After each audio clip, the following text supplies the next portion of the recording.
Hello students, this is Mohit Kumar Sharma in front of you.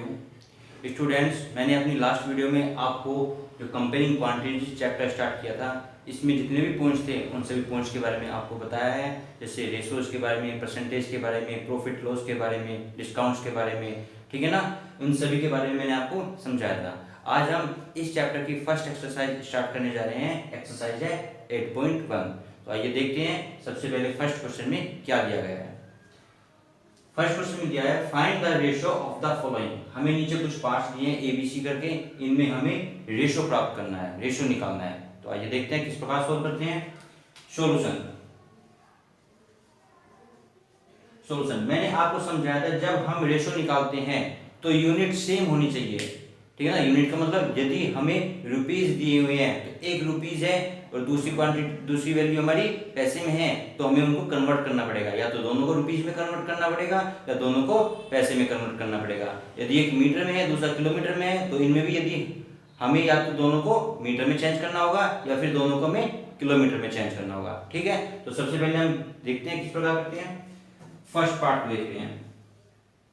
First part में क्या दिया है, speed of a cycle 15 kilometre per hour to speed of scooter 30 kilometre per hour. देखिए यहाँ पे cycle की speed वो भी किलोमीटर पर आवर में दी है और स्कूटर की स्पीड भी किलोमीटर पर आवर में दी है, तो दोनों की यूनिट हमारी सेम है। यहाँ पे हमें कोई चेंज नहीं करना होगा, ठीक है। तो लिखते हैं, देखिए speed of a cycle equal to 15 kilometre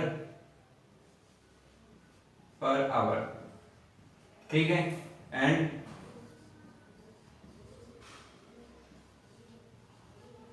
speed of a scooter equal to, scooter की स्पीड कितनी दी है हमें, 30 किलोमीटर पर आवर। कितनी दी है, 30 किलोमीटर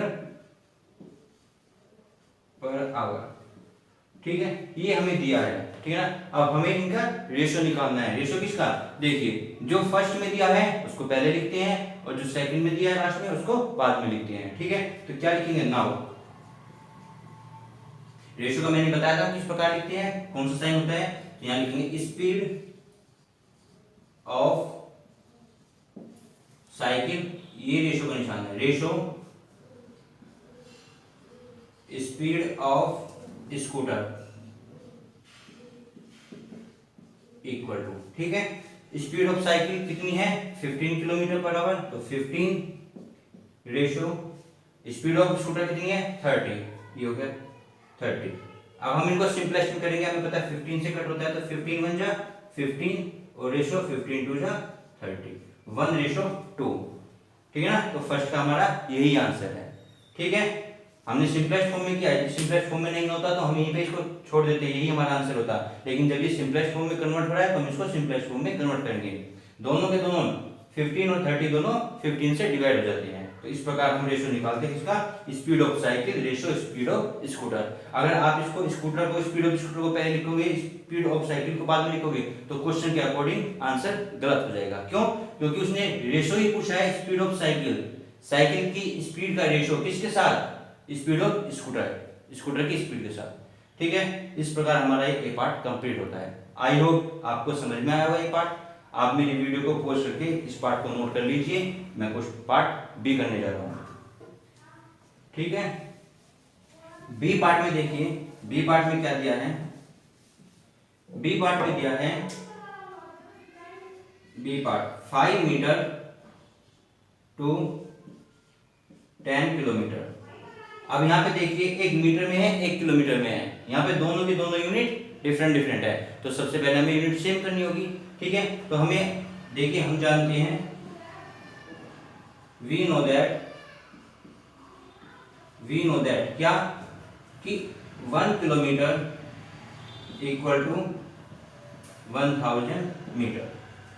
ये हमें मालूम है कि 1 किलोमीटर में कितने होते हैं, 1000 मीटर होते हैं। So 10 kilometre equal to 10 multiply 1000 equal to 10,000 metre, ठीक है। हमने किलोमीटर को भी मीटर में चेंज किया। अब यहाँ पे 5 मीटर हमारे पास था और ये 10 किलोमीटर किस में हो गया, 10,000 मीटर में, तो दोनों यूनिट सेम हो गई, मीटर मीटर। अब यहाँ पे हम रेशियो निकालते हैं। नाउ कैसे लिखेंगे? नाउ क्या दिया था? 5 metre ratio 10 kilometre equal to क्या आया? 5 मीटर तो 5 मीटर है ही, 5 मीटर रेशो 10 किलोमीटर का क्या हो गया? 10,000 मीटर। ठीक है, अब हम इसको सिंपलेस्ट फॉर्म में कन्वर्ट करेंगे तो रेशो क्या आएगा हमारा? रेशो आएगा 5 वन जा 5 1 रेशो 5 2 जा 10 2000। ठीक है ना, तो हमारा रेशो क्या आ गया? 1 रेशो 2000। ठीक है ना, यूनिट सेम हो गई तभी हमारा रेशो निकला है। यदि मैं कहूं कि हमारा एक फ्रिज है और एक कूलर है, इनके रेट का रेशो निकालो तो नहीं निकाल सकते, क्योंकि आइटम अलग अलग हो गए। ठीक है ना, रेशो जो निकलेगा वो सेम आइटम में निकलेगा, सेम यूनिट। इसी प्रकार हमारी यूनिट भी यहाँ पे सेम होनी चाहिए, ये मीटर में ये किलोमीटर में। तो सबसे पहले हम इनको एक यूनिट में कन्वर्ट करेंगे, उसके बाद फिर रेशो निकालेंगे। ठीक है, आई होप आपको समझ में आया अभी पार्ट में। आइए अब करते हैं पार्ट सी। सी पार्ट में क्या दिया है स्टूडेंट्स, ध्यान से देखिए। सी पार्ट में दिया है 50 पैसे टू ₹5। ठीक है, यहाँ पे भी देखिए हमारे पास 50 पैसे दिए हैं, ये पैसे में दिया है और ये 5 रुपीज ये रुपीज में दिया है, तो यूनिट अलग अलग हो गई। ठीक है ना, ये पैसे हो गए, ये रुपीज हो गए, तो अलग अलग हो गए। तो सबसे पहले हम इनको एक यूनिट में कन्वर्ट करेंगे, तो हम क्या लिखते हैं? वी नो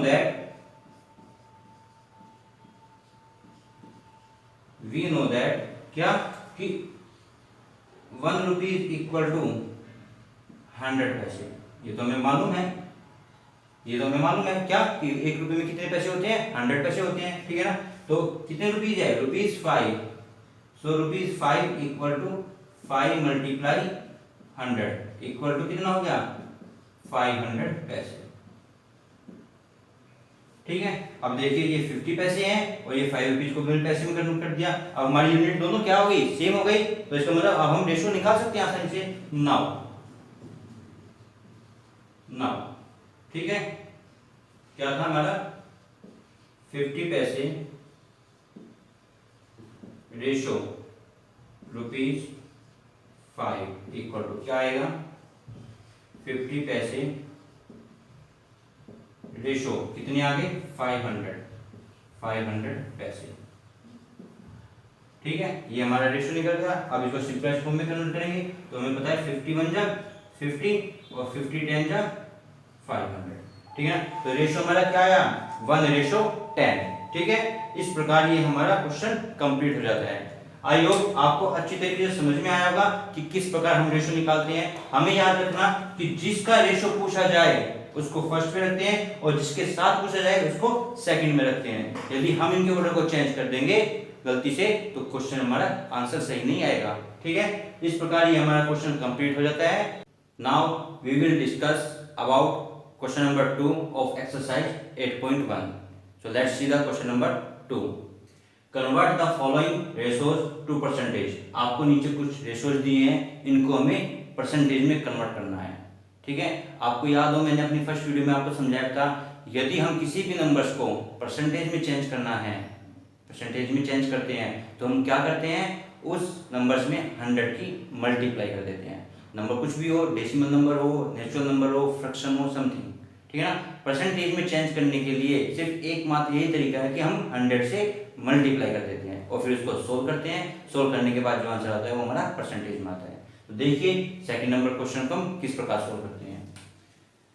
सॉल्यूशन फर्स्ट में दिया है ए पार्ट में 3:4। ठीक है, हमें इसको परसेंटेज में चेंज करना है। ठीक है ना, तो परसेंटेज में चेंज करने के लिए मैंने आपको बताया 3/4 को हम कैसे लिख सकते हैं? 3:4 को हम 3/4 लिख सकते हैं। मैंने आपको समझाया था, इसका मतलब यही होता है 3/4। ठीक है ना, तो हमें ये फ्रैक्शन प्राप्त हो गई 3/4। अब इसको हमें किसमें? परसेंटेज में चेंज करना है। तो परसेंटेज में चेंज करने के लिए हम क्या करेंगे? इसमें 100 से मल्टीप्लाई करेंगे। ठीक है ना, मल्टीप्लाई करने के बाद फिर इसको सोल्व करते हैं। हमें पता है 25 4 जा 100। ठीक है, और 25 3 जा 75, तो 75% यही हमारा आंसर है। आई होप आपको समझ में आया है। जो भी हमें रेशियो दिया है, रेशियो को हम किस तरह से रेशनल नंबर में कन्वर्ट करते हैं ठीक है ना, अपॉन में लिखते हैं न्यूमरेटर डिनोमिनेटर में, और जब उसको हमें परसेंटेज में चेंज करना है तो परसेंटेज में चेंज करने के लिए हम उसमें 100 की मल्टीप्लाई कर देते हैं। मल्टीप्लाई करने के बाद उसकी कैलकुलेशन करते हैं हम, कैलकुलेशन करने के बाद जो हमें रिजल्ट प्राप्त होता है वही हमारा परसेंटेज में आता है। ठीक है, आई होप समझ में आया क्वेश्चन। बी पार्ट देखिए इसका,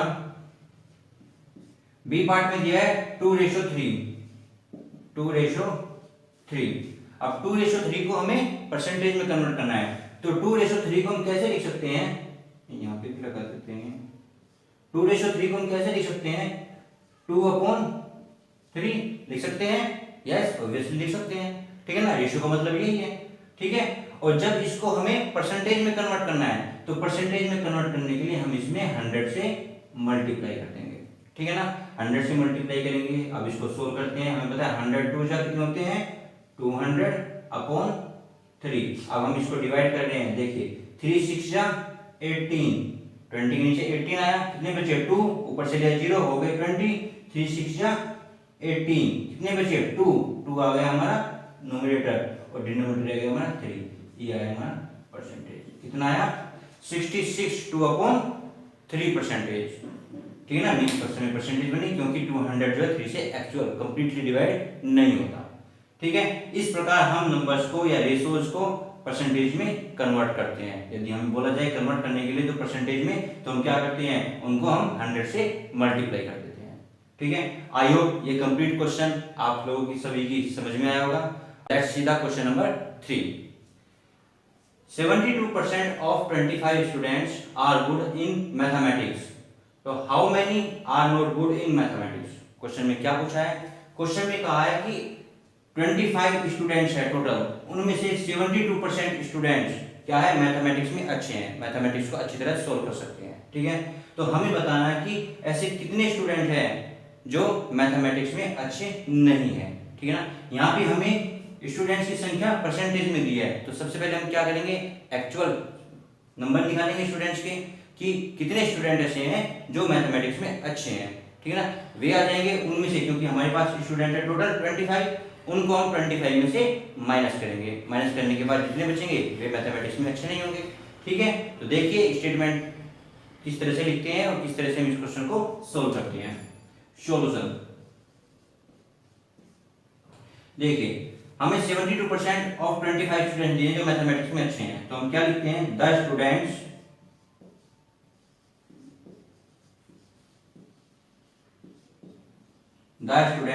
which are good in mathematics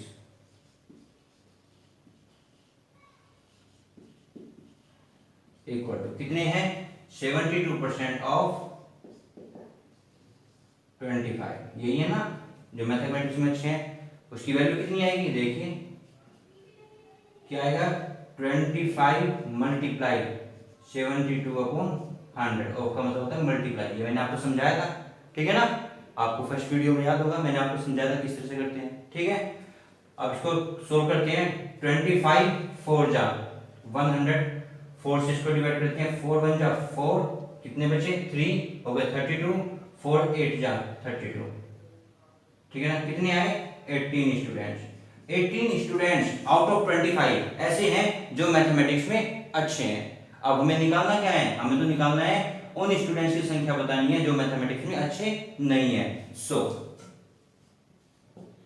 the students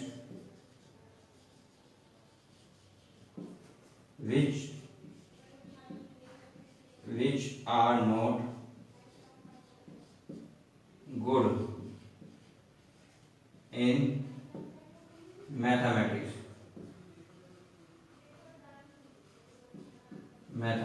equal to क्या होंगे, हमारे पास टोटल स्टूडेंट्स है 25। ठीक है ना, उनमें से 18 स्टूडेंट्स क्या है अच्छे, तो कितने बचे माइनस करेंगे, कितने बचे 7।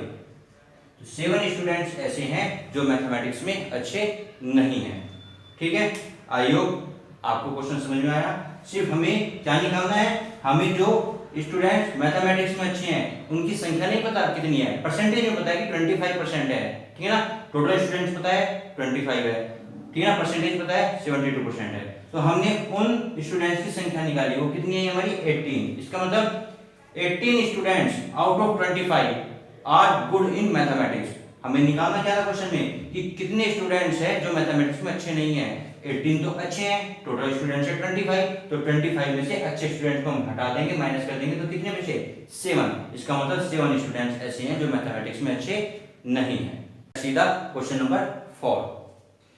ए football team won 10 matches out of the total number of matches they played. क्या कहा है कि एक फुटबॉल टीम है, उसने टोटल जितने मैच खेले हैं उनमें से 10 मैचेस को जीता है। अब ये नहीं पता उन्होंने टोटल कितने मैच खेले हैं, बस ये बताया कि जितने भी मैच खेले हैं टोटल उनमें से 10 मैचेस को उन्होंने विन किया है, जीता है। ठीक है, आगे कहा if there win percentage was 40, यदि उनकी विन परसेंटेज जीतने का प्रतिशत कितना है 40% है, then how many matches did they play in all, तो हमें बताना है कि उन्होंने टोटल कितने मैच खेले हैं।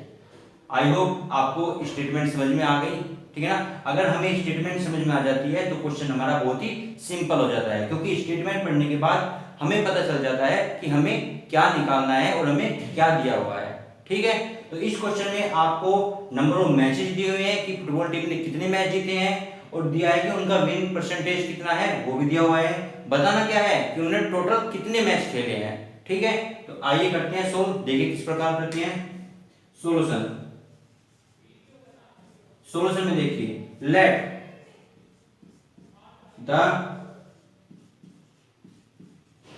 Total number of matches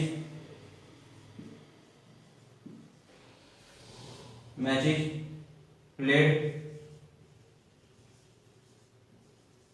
by the team equal to x। मैंने लेट किया क्या कि जो टोटल मैचेस हैं जो टीम के द्वारा खेले गए वे कितने हैं x मैचेस हैं, टीम ने x मैचेस खेले। तो अकॉर्डिंग टू क्वेश्चन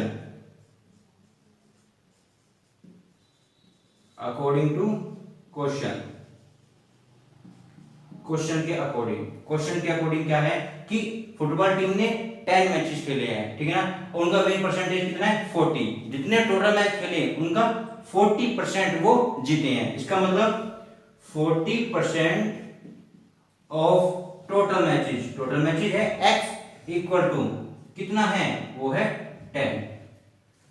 ठीक है, समझ में आया क्या लिखा, क्योंकि 40% उनकी जीतने का परसेंटेज है, जीतने का प्रतिशत है, विन परसेंटेज है 40%, और टोटल कितने जीते हैं 10 जीते हैं। तो 40% ऑफ x जीतने का परसेंटेज है 40% ऑफ x इक्वल टू 10। जो टोटल मैचेज है उनका 40% वे जीते हैं, वो किसके बराबर है 10 के, क्योंकि दिया है 10 मैचेज वो जीते हैं। बात समझ में आई। अब इसको सोल्व करते हैं हम। 40% ऑफ x को कैसे लिखेंगे, x मल्टीप्लाई 40/100 इक्वल टू 10। ठीक है, यहां से हम x की वैल्यू निकालेंगे, तो x की वैल्यू क्या आएगी, x इक्वल टू, देखिए 100 डिवाइड में है, इधर जाके हो जाएगा मल्टीप्लाई 10 मल्टीप्लाई 100 अपॉन 40 मल्टीप्लाई में 40 हो जाएगा डिवाइड में। एक जीरो से ये जीरो कैंसिल, 4 से 100 को डिवाइड करेंगे कितना आएगा 25। तो x की वैल्यू कितनी आई 25। ठीक है ना, हमें ये वैल्यू निकालनी थी टोटल नंबर ऑफ मैचेस। ठीक है, तो हम क्या लिखेंगे फिर, हैंस या 10 total number of matches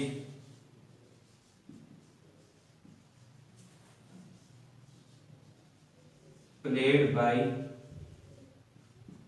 team equal to कितना आया 25। यही हमारा आंसर है। ठीक है, क्वेश्चन में यही पूछा था कि बताइए, ये पूछा ना how many matches did they play in all, उन्होंने टोटल कितने मैच खेले। हमने टोटल मैच देखे थे, हम x खेले हैं, वहां से हमने अकॉर्डिंग टू क्वेश्चन के अकॉर्डिंग जो ऐसे दी थी सिचुएशन, उस सिचुएशन को लिखा और वहां से सोल्व किया, वहां से x की वैल्यू हमारी क्या आई 25 आई। इसका मतलब टीम ने जो टोटल मैच खेले हैं वे कितने खेले हैं 25 मैच खेले हैं।